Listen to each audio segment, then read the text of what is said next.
Hi! Magandang araw po. Ako po si Sofia Jeline Bidomdom mula sa Grade 4 Jacinto.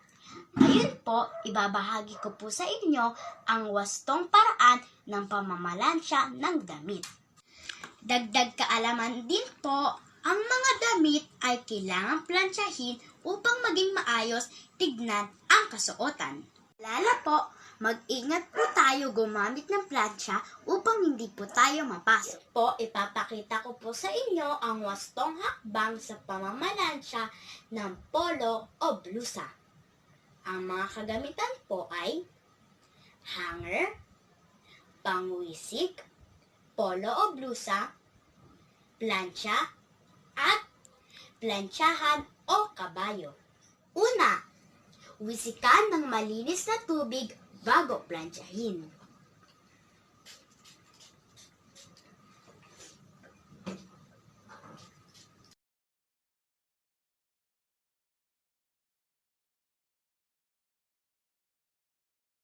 Pangalawa, unang plansyahin ang tutok o dugtungan.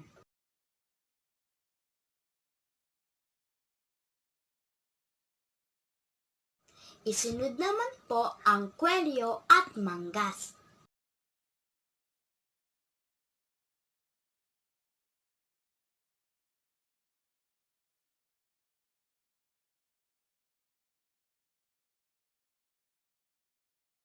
Tatlo, plansyahin ang bahagi ng balikat.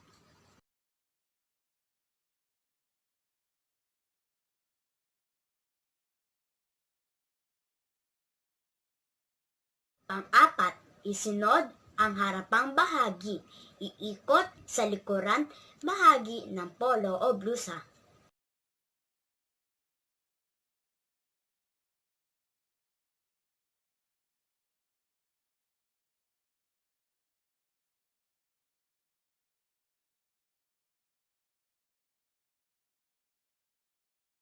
Lima, plansyahin ang laylayan ng polo o blusa.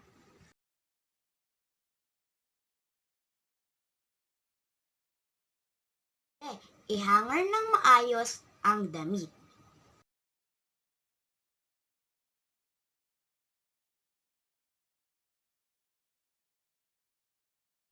Ito na po ang aking plinansya na polo o blusa.